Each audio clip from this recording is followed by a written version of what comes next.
Welcome to this very special episode of the Digitize Fully Charged podcast. My name is Niall and I'm standing in for Pam today. It's just going to be me and we're going to have a very special episode where we're going to do a bit of a questions and answers type episode.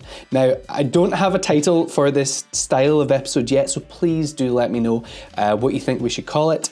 I'm thinking something like top up charge because you're topping up your knowledge because I'm answering questions, or like a mini charge, or yeah, I'm not sure yet. So please do let us know what you think we should call this type of session. Basically, you ask us questions, we're going to answer them. So without further ado, let's jump in.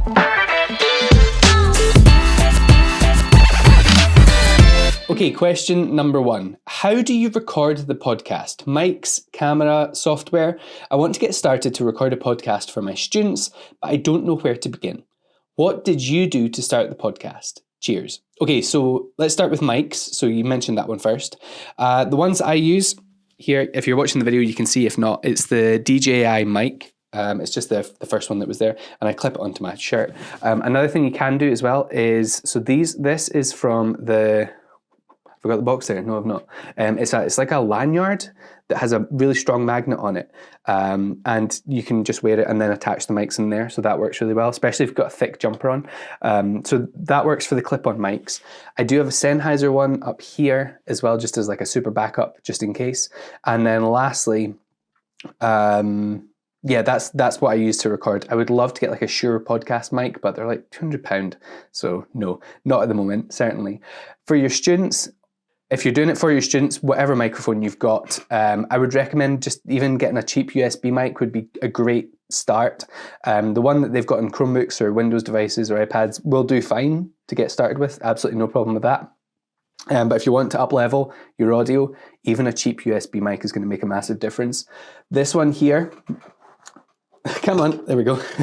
This one here is the Blue Snowball. I've had this for 12 years now. This is my go-to if I just need to plug in a quick USB mic, especially if you're using it with students. It just works really well. So this was, if you're watching the video, you can see I've got the Snowball here. If not, it's a Blue Snowball. That's what it's called. You can get it for around about maybe £40. The Yeti is the next step up, which is quite nice. It looks nice, but the Snowball's cheap. So yeah, this one works really well. It's just my quick go-to if I'm doing anything with students.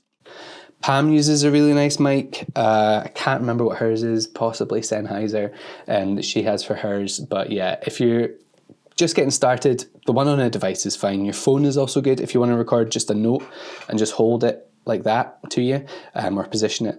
That also works. So give that a wee try. Camera, I use the Sony ZV-1. That is my camera. So again, if you're watching the video, you'll be able to see the camera that I'm pointing to right now. If not, is the Sony ZV-1 is really good. There's a difference between like a DSLR picture camera and a video camera. So I might be getting this wrong, but I believe the difference is if you use a video camera, it's a higher tax than a photography camera. So that's why most photography cameras stop recording at 30 minutes because any more than 30 minutes is classed as a video camera. So it costs a higher tax. So if you are doing it, if you're just doing short bursts, like a DSLR, if you've got one of those, will create fantastic video, but you'll be limited to 30 minutes. So we heads up for that one. Sony ZV-1 is great. I plug it into a capture card and then into the back of the computer, and that records really nicely. You can also do it via USB as well, just a micro USB works. So that works good, or it works well. Pam, I believe, just uses a Logitech, is it C902 camera, webcam. She uses a webcam. So that works well enough. That works fine.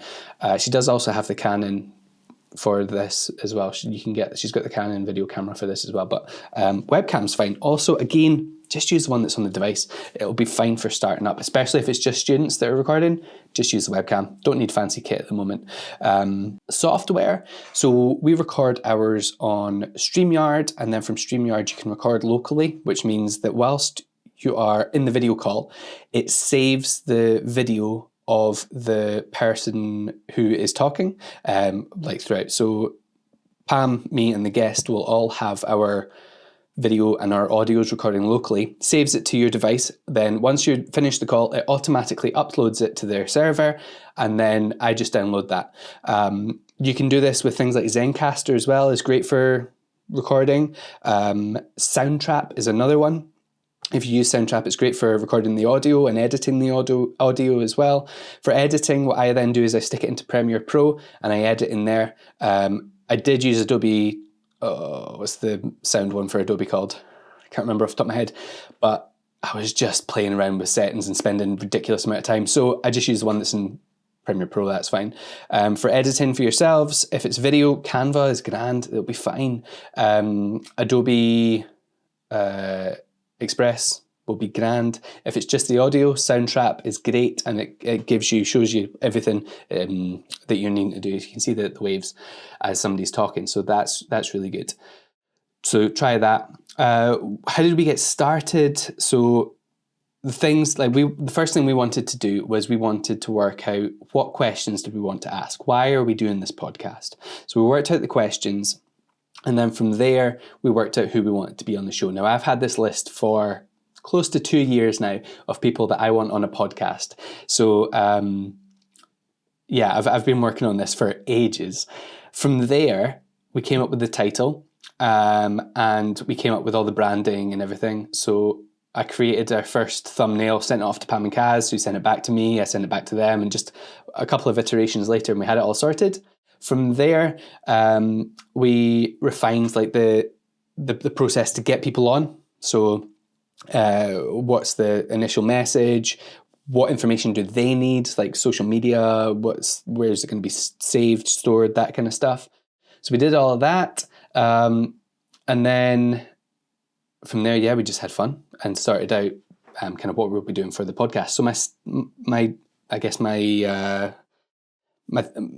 takeaway for you from this is work out why you're doing the podcast and what you want your students to learn from that. So if they are learning how to create a podcast, what software is available, what are their questions, who do they want to interview or talk about or talk to?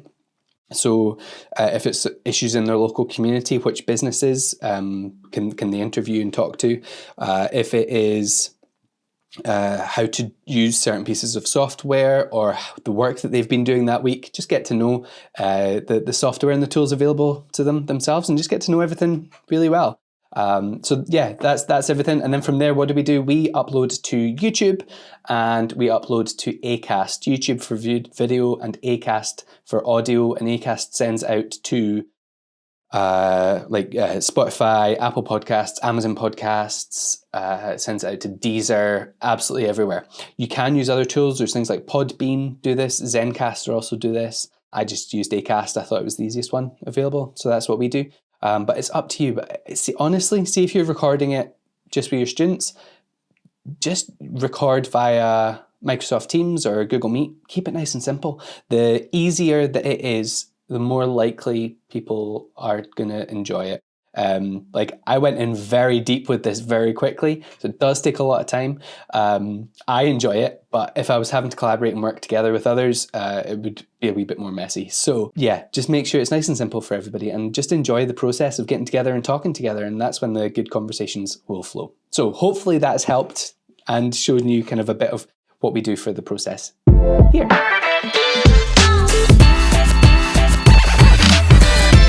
Okay, question number 2. I've just been handed a class set of Chromebooks. Where do I get started? What tools should I use to make sure that the digital curriculum is fully meeting the needs of my learners in digital lessons and in other lessons? Okay, so you've just been handed a class set of Chromebooks. A wee shout out here to Gillian Keane, who a couple of years ago, I'm in the exact same situation that you were in, where I was just handed, it was about 3 Chromebooks and told, please just work out what you can do and how we can use these devices. And I'm so grateful for it, because I was able to then go and explore and land in this position that I'm in now. So that started the journey for me. Where can you get started? So the first thing that I did with my students was I got them to record themselves reading stories just locally on their device. Okay, just use the webcam and just got them to read stories. 2 reasons. First one was it's really basic, or I guess 3 reasons there. First one is it's really basic and it's really simple to do. It's just literally hit record a video of you reading a story, and then stop the recording. The second one is it builds confidence with the learners on using the device and using the camera, that kind of thing. Some of my students don't want to be on camera, and that's fine, so we just recorded the audio instead, or we held up something in front of the camera, that kind of thing. That's fine. We're just getting started and just kind of learning how to use these devices. The third thing was it allowed me as a teacher to go and see how students are using the device and how their reading is also coming on. I didn't use it for evidence or anything. I just used it to kind of see how we could use the devices. From there, that's when we started to get to do fun things like using the accessibility tools, which are absolutely for everyone. First thing to turn on is definitely the large mouse cursor, whether you're using a Chromebook, whether you're using a Windows device, whether you're using Apple products, large mouse cursor. 3 reasons. First one, maybe your students need it. Okay, maybe they have visual needs and they need to use the large mouse cursor to see where they are on the screen. Second reason is it's great for presentations. If your student is having to ping up their screen onto the whiteboard, for example, and they're showing everybody how to use their device or showing everybody their work, then it's just easy for everybody to see, particularly if you're far away from that device. And the third reason is, as a teacher, you only have a short glimpse sometimes to see what students are doing on their device. So if they've got a large mouse cursor, it makes it so much easier for you as a teacher to walk around a room and just check to see that everybody's on task and doing everything appropriately and that they need to be. So large mouse cursor just makes that difference for everybody. Then you've got things like the zoom, you've got your docked magnifier, you've got the full screen magnifier, you've got text to speech where it'll read out to you, you've got your dictation, so your speech to text, you've got the high contrast, there's sticky keys, there's highlight text curate, which shows where you're typing, you get a wee blue circle around it, you've got your highlight mouse cursor, which gives you a red circle around it for the Chromebook. All of these settings are also on all the other devices, so just go and check them out and go and just have a little play. So the next thing to do would be to have a think about how you can make that swap in your lessons to make that difference for your students. One step that I took was to try to have like a digital day. Now, I know this is controversial, okay? But I think having that digital day really forced me to think about how I can use tools, digital tools, for all of my students for all of the lessons, okay? And you don't use them for all your lessons down the line, but you use them appropriately, the right tool for the right occasion. But by forcing myself to have a think about how I could use this tool in digital lessons, I then had that knowledge to jump back to at future times. So my advice to you would be, if you're a total beginner, swap one small thing, okay? And just challenge yourself to swap one small thing. Maybe it's going from a USB stick to using cloud storage, okay? So using Google Drive or using Microsoft OneNote. Nope, not OneNote, OneDrive. Maybe it is, instead of an art lesson where we're going through books about a museum and all the different paintings that are in the museum, go on to Google Arts and Culture and explore that museum. Like actually go around the museum like you do in Google Maps, that you can actually explore museums. Maybe it is, instead of handing a worksheet for students for their times tables, I'm keeping it really simple here. Instead of that worksheet, get them to do it online and hand it into you on Google Classroom or Teams, okay? Make that one simple swap for yourself and then challenge yourself again. How can I do more and more? As you go on, you will see what works and what doesn't. Okay, like I am not saying that every lesson that I ever do is digital. In fact, I don't want to give a percentage, but a good 70% of my day at the moment, even less than that, 90% of my day is not digital. Okay, at the moment, about 90% of my day is not using digital tools, and that is absolutely fine because it's the right tool at the right moment, or for the right lesson, or for the right occasion. Okay. But that 10% that I am using it is effective, and it is more effective than using a piece of paper. So try to use digital tools as often as you can, but for the right occasion. And then you mentioned the digital curriculum as well. Now, depending on where you're listening to this, we've got people from America listening, people from South Africa, Sweden, somebody from France has been listening. There's somebody from India. There's lots of different countries that are joining us right now. So I can't speak for every country, but the likelihood is that your government will have some sort of policy for you to have a look at. If they don't, or you can't find it, go and check out Education Scotland's one. They have one called the Teacher Digital Skills Toolkit, and that is a great starting place for you to see as an educator, what skills do you need and should you already have and should you be aspiring for your students, and what should you be teaching your students about. So it's got things like online safety, it's got things like using the device, which we'll come back to in a wee second. It's got things like password security, using AI, touches on AI, I believe. So there's lots of different things in there for you to get to know. Now, I mentioned there that using the touchpad is going to be a massive skill for your students as well. It absolutely is. A quick tip for you, using the cow method, something I created with my younger students, has worked wonders. So the cow method is, for anybody who's not watching, you stick your one finger from each hand up to your head like cow horns. And from there, you take one horn off. This is your clicking finger, okay, or your clicking horn. And this clicks on the touchpad, okay? So if you're wanting to move something or click and drag, this is going to teach you how to do that. So you take one horn off, you click on the touchpad. Your second horn off is your moving finger, your moving horn. So you click on the touchpad with the one horn and you move with the other. And that just is a way for students to learn how to use the touchpad and how to do click and drag. Once they get good, they can use one finger or one hand. That's absolutely fine, but it's just a way for your students to learn how to do that.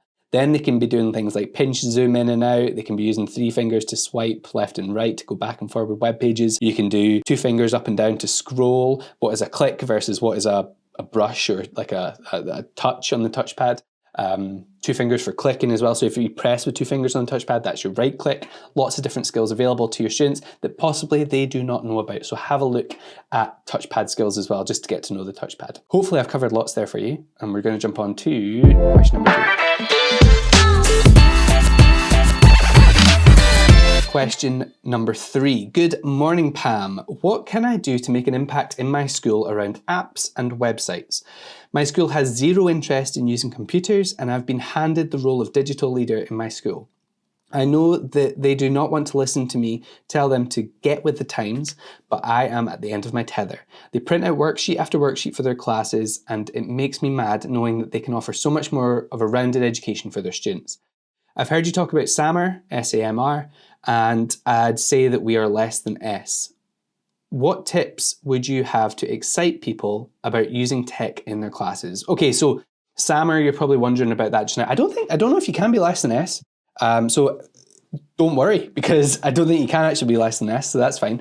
So SAMR is just a thinking process. It's basically a model where if you were to take an activity for students, a learning opportunity, how can you up-level that learning opportunity? Now, SAMR has its issues, there's things I would change about it, but it's just a great place for you to think about where am I on this learning opportunity and where am I going? Okay, so S is like substitution. So if I had a pen and paper, how could I substitute that pen and paper for a digital activity online? And that's then using things like your Chromebooks or your Windows device or your Apple device to type instead of write. Okay. A is augmentation. You've then got modification, and then redefinition is things that aren't totally possible. So redefinition would be things like using VR headsets, talking to people, like if you're doing a French lesson, actually talking to somebody who is a French teacher in France or talking to students there.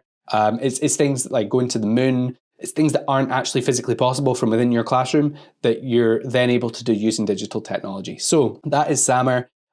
This will stop to we can come back to SAMR at a future time if you are interested. It's just a thought model for you to think about. So how do we make that difference in schools? Amazing question. For me, the first thing that we would do is know that to make change is gonna take a while. You can't just go in and say, right, everybody's using computers all the time. You're only going to be met with resistance and people aren't going to enjoy it. Using technology is such an enjoyable experience. People should have that opportunity to enjoy using the tools and see the difference that it can make for their students. So go slow with it. One thing that I saw Olivier Adad doing from Armadale Academy a couple of years ago, he was doing emails, and it was just an email every second week, third week, I think it was, maybe once a month. And it was, here's a new digital tool for you to go and have a look at. And it was a quick couple minutes. How do you use the tool? How can it make a difference for our students? That worked really well for them. I believe he did a couple of videos as well for people. So that works well. One thing I've done is bring your topic type thing. So this more for the younger ones, but possibly for the older ones as well. So I was just in my classroom, told everybody, come along, it's just a drop-in session, and bring a topic that you're doing over the next couple of weeks, couple of months. So people came along and said, right, Niall, I'm doing something on the Victorians, I'm doing something on the current elections, I'm doing something on for maths, whatever they're doing. And the goal was to give them a digital tool to go away with, to go and have a look at and apply to that topic or to that learning. So whether that was using things like the immersive reader, we'll come on to that in a second because that's a brilliant starting place, using things like Google Arts and Culture, using creating video games with Microsoft MakeCode Arcade, loads of different tools available to them. And it was just showing them that these tools are available. Come and pick my brains, see if there's anything that I can do to make things easier for you.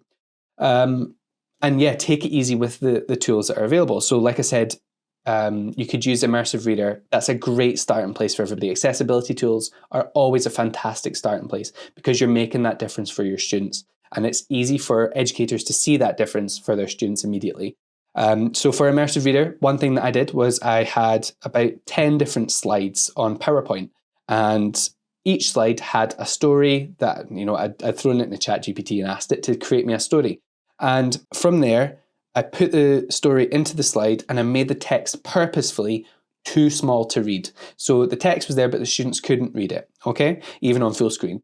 So they had to go into Immersive Reader, and then that is where they can change the font size, the text size, the font, line spacing. They've got picture dictionaries, they can translate it. They've got reading coaches there. You can change the text to speech, speed, and voice, and there's so much that your students can do with Immersive Reader. So that is a great starting place always. What else could we do would be to set up a group of people that are behind you that support your decisions. Now, these could be staff or it could be students. Okay, so you could have a little working party of digital leaders, or you could have student digital leaders who go into classes and show staff and students how to use the tools. A great way for teachers to learn how to use the tools is seeing how students are using them.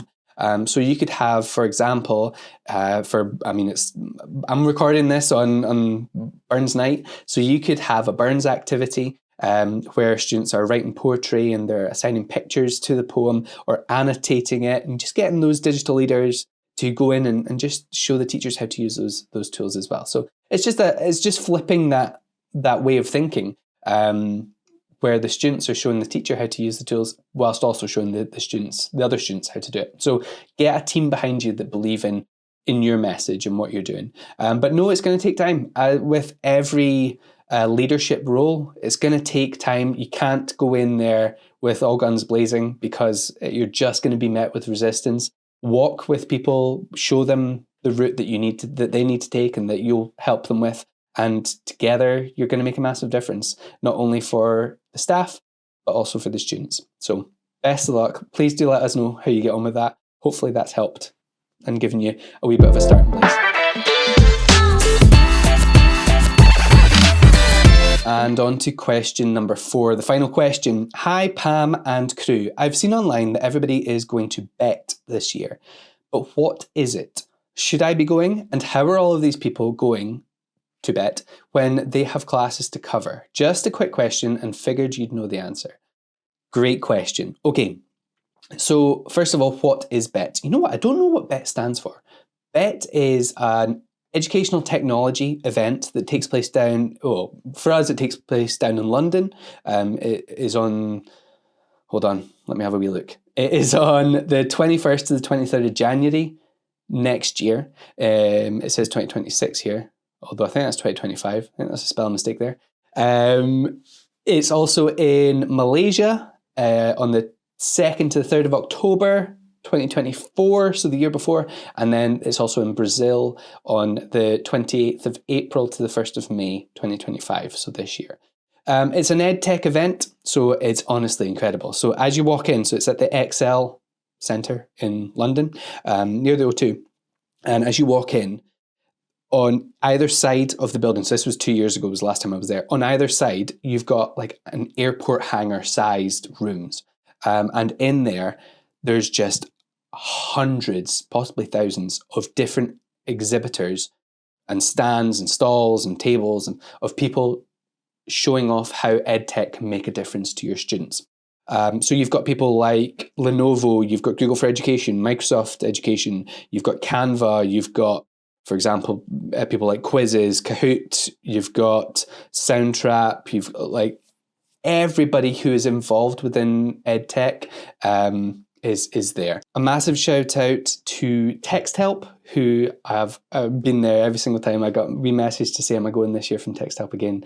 Just checking. So it's always great to meet up with the Text Help team. I know they've changed their name recently. I can't remember it off the top of my head. But yeah, go and if you type in Text Help, it still appears. So check out the Text Help team. But yeah, so it's basically just this massive EdTech event where everybody who is involved with educational technologies goes to check out what's new, what the updates, what piece of hardware has been released, what software is coming out, what new tools are available for our students. And it is honestly so inspiring to go and just see some great pieces of content and see what's out there. It's also great to go and see people. And it's a fantastic opportunity to meet the EdTech superheroes that are out there, and just go and get caught up with everybody who is down in London for that event. I know there's a big cohort from Scotland that go down every year. There's a ton of people from England and all across the world who come across just to go to BET. So it honestly is it's huge experience. How do people go? So I guess there's multiple different options. The main one is if you are an EdTech business or you're involved with EdTech in any way, likelihood is the business is sending you. And that is either as a stand, as a talker, or as somebody as like a buyer, and you're checking out what's all there. Another way that people go down is self-funding it. They're just paying for themselves to go down. So they get the flights over to London and go from there and just buy their hotels and stuff, and then or fly straight back up. And then I guess the final way is sometimes some companies will ask you to join them on the stand, and then maybe they'll offer you a wee bit, like they'll cover you for the day. They'll get you a ticket in or something. So that's another way that people get in. I'm not sure how they deal with cover for schools. I guess every situation is different. You would need to speak to whomever you've seen online going and how they managed to go. Maybe they've taken a holiday to go down. Maybe it's been approved by the school. Sometimes if you're a London school, you'll see lots of London schools in there because there's lots of like students will turn up, and yeah. Honestly, incredible experience. If you get a chance to go to BET, it is fantastic. It's awesome. And there's lots of other experiences that are like it as well. But BET in the UK, I believe, is the biggest educational technologies event that takes place. So if you were at BET this year, please do let us know what your favourite part was, because we didn't end up there this year, just with timetables and everything. So we didn't get a chance to go. We would have loved to have gone. Maybe next year. Let's aim for BET 2026 it'll be. But yeah, let us know, please do. What was your favourite part of BET? Was it making connections with people? Who did you meet for the first time? Or was it the stands and going in and seeing kind of what was out there?